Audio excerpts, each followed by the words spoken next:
Hello friends, welcome to our channel. आज की इस वीडियो में हम एक शॉर्ट स्टोरी यानी कि द लास्ट लीफ के बारे में बात करने वाले हैं, जिसके राइटर हैं ओ हेनरी। अब आते हैं कहानी के परिचय पे। कहानी द लास्ट लीफ में कहानीकार यह दिखाने का प्रयास करता है कि न्यूमोनिया किस प्रकार रोगियों को प्रभावित करता है। ओ हेनरी न्यूमोनिया की तुलना ऐसे व्यक्ति से करता है जिसकी उंगलियां बर्फ की भांति ठंडी हैं। न्यूमोनिया एक ठंडा अजनबी व्यक्ति है।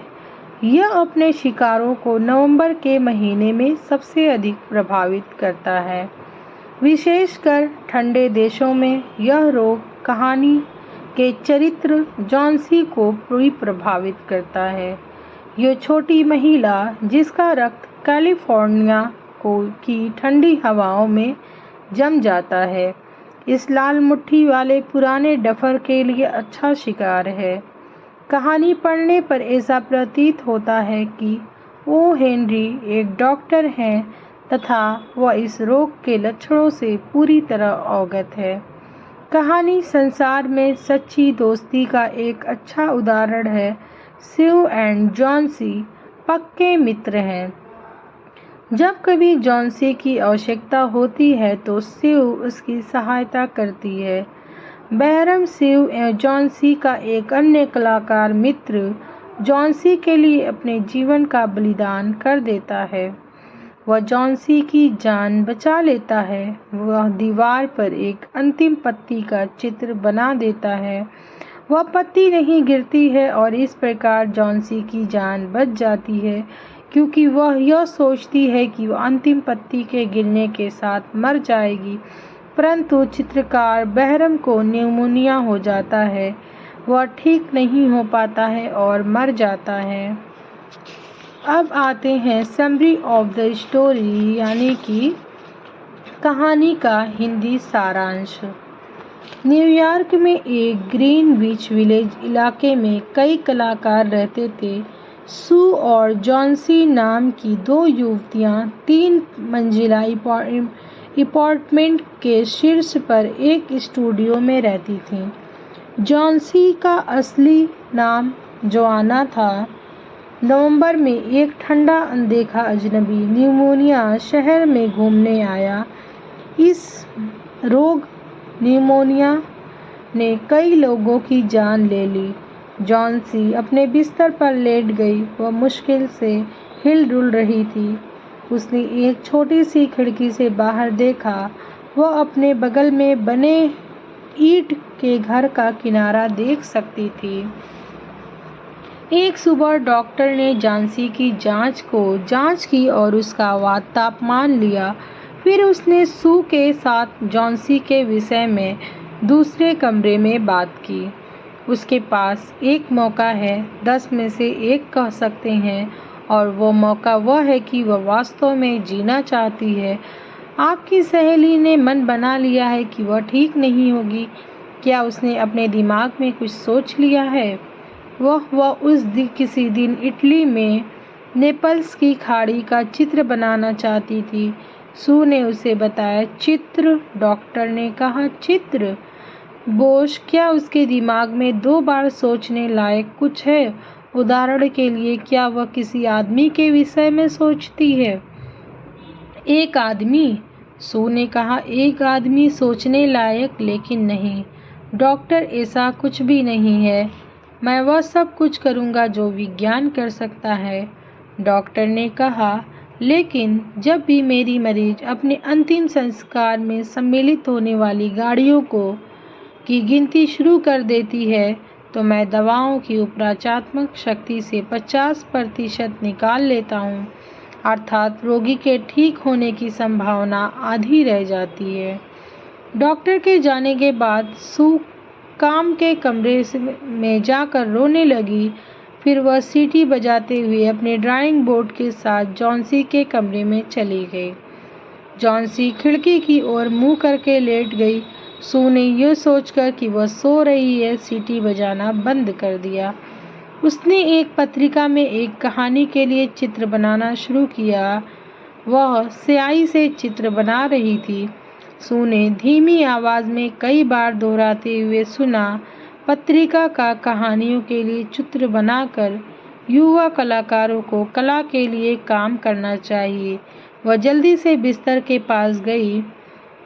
जॉन्सी की आंखें खुली हुई थीं। वह खिड़की के बाहर देख रही थी और उल्टी गिनती गिर रही थी। 12 उसने कहा कि थोड़ी देर बाद 11, फिर 10, फिर 9 और फिर 8 और फिर 7, लगभग एक साथ।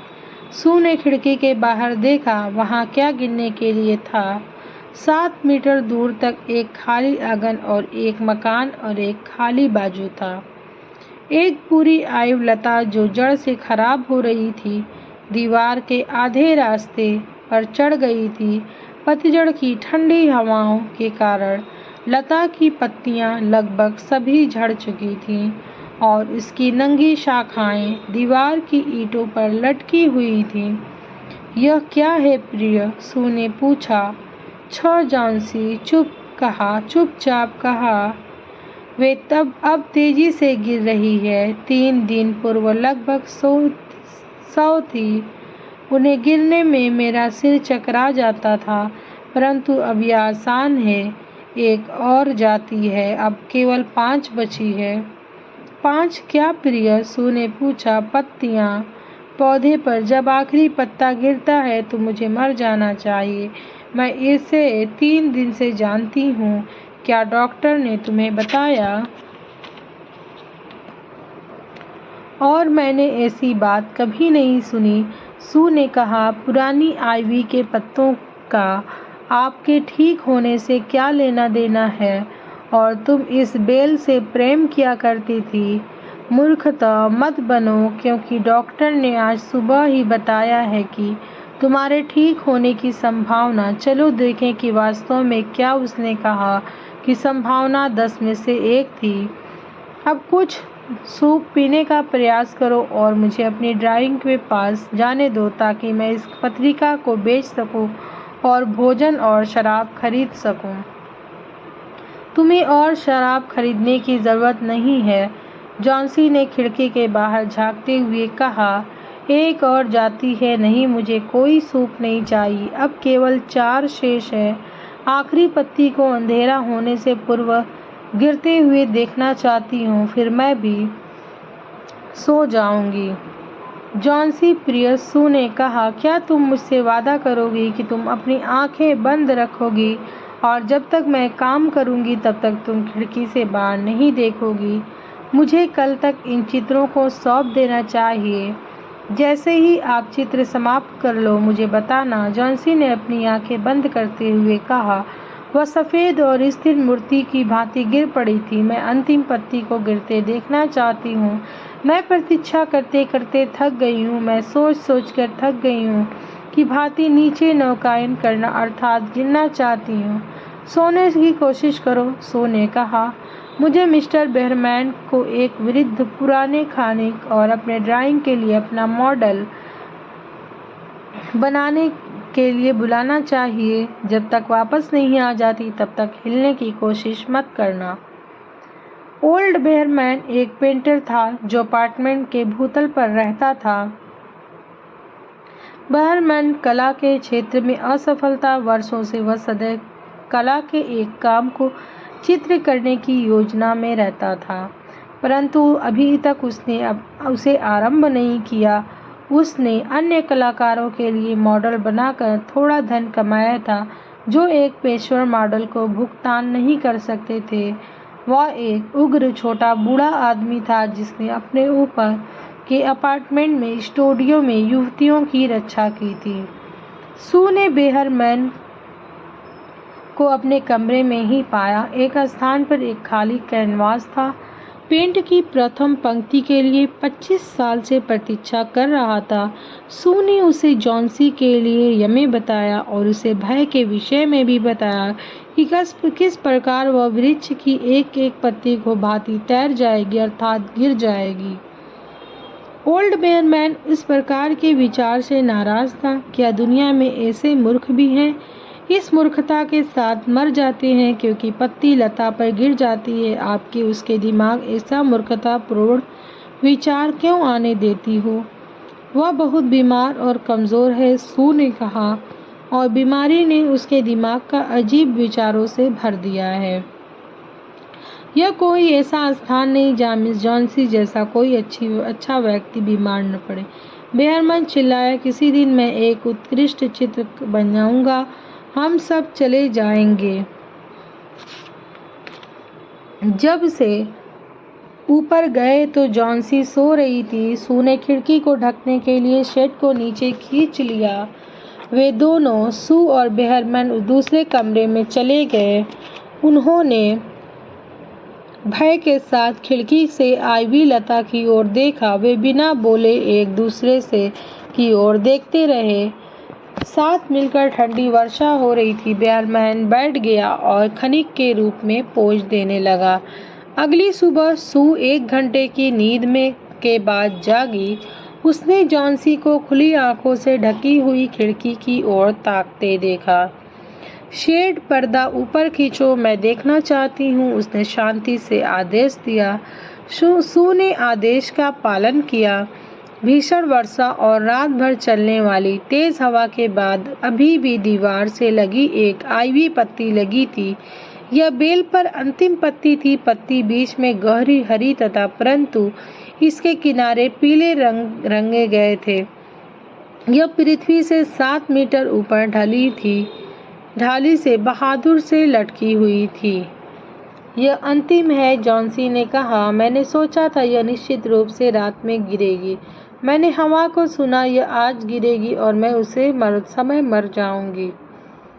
प्रिय, सू ने अपने घिसे पिटे चेहरे को बिस्तर से झुकाते हुए कहा, अगर तुम अपने विषय में नहीं सोचती तो मेरे विषय में सोचो, मैं क्या करूंगी? परंतु जॉन्सी ने कोई उत्तर नहीं दिया।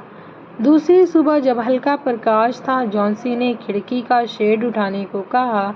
आईवी की पत्ती अभी भी वहीं थी। जॉन्सी बहुत देर तक पलटी लेटी देखती रही और फिर उसने सू को बुलाया जो चिकन सूप बना रही थी। मैं एक बुरी लड़की रही हूँ, जॉन्सी ने कहा। किसी ने उस अंतिम पत्ती को वहाँ यह दिखाने के लिए ठहरा दिया कि मैं कितनी बुरी हूँ। मरने की चाहत करना बुरा है। अब तुम मेरे लिए थोड़ा सूप ला सकती हो। 1 घंटे बाद उसने कहा, किसी दिन मुझे नेपल्स की खाड़ी को चित्रित करने की उम्मीद है। बाद में दिन में डॉक्टर आया और उसके दालान में बात की। डॉक्टर ने कहा, संभावना है कि अच्छी देखभाल के साथ तुम जीतोगी। और अब मुझे आपके भवन में एक अन्य मामला देखना है। उसका नाम बेहरमन है। मुझे विश्वास है कि वह भी कलाकार है और उसने भी निमोनिया है। वह एक वृद्ध कमज़ोर व्यक्ति है और उसकी हालत गंभीर है। उसके बचने की कोई आशा नहीं है, परंतु वो अपना दर्द कम करने के लिए आज अस्पताल जा रहा है। अगले दिन डॉक्टर ने सू से कहा, जॉन्सी खतरे से बाहर है, तुम जीत गई। अब पोषण और देखभाल इतना ही है। उस दिन बाद में सू से बिस्तर पर आई और जहाँ जॉन्सी लेटी थी उस पर हाथ रख दिया। मुझे कुछ कहना है, सफ़ेद चूहे, उसने कहा। श्रीमान बेहरमन की आज अस्पताल में निमोनिया से मृत्यु हो गई। वह केवल 2 दिन बीमार पड़े। उन्होंने उसे पहले दिन को सुबह नीचे अपने कमरे में दर्द से असहाय पाया। उसके जूते और कपड़े पूरी तरह गीले और बर्फ की भांति ठंडे थे। वे कल्पना नहीं कर सकती थी वह। और फिर एक लालटेन मिली जो अभी जल रही थी और एक सीढ़ी भी मिली जो अपनी जगह से हट गई थी और कल की आपूर्ति और उस पर मिश्रित हरे और पीले रंग के एक साथ पेंटिंग बोर्ड। और खिड़की से बाहर देखो प्रिय, दीवार पर अंतिम आईवी पत्ती। क्या तुम्हें आश्चर्य नहीं हुआ कि जब हवा चल रही थी तो कभी हिली क्यों नहीं? अब प्रिय, यह बेहरमन की उत्कृष्ट कृति है। उसने इसे उस रात चित्रित किया जब अंतिम पत्ती गिर गई थी। Thank you for watching.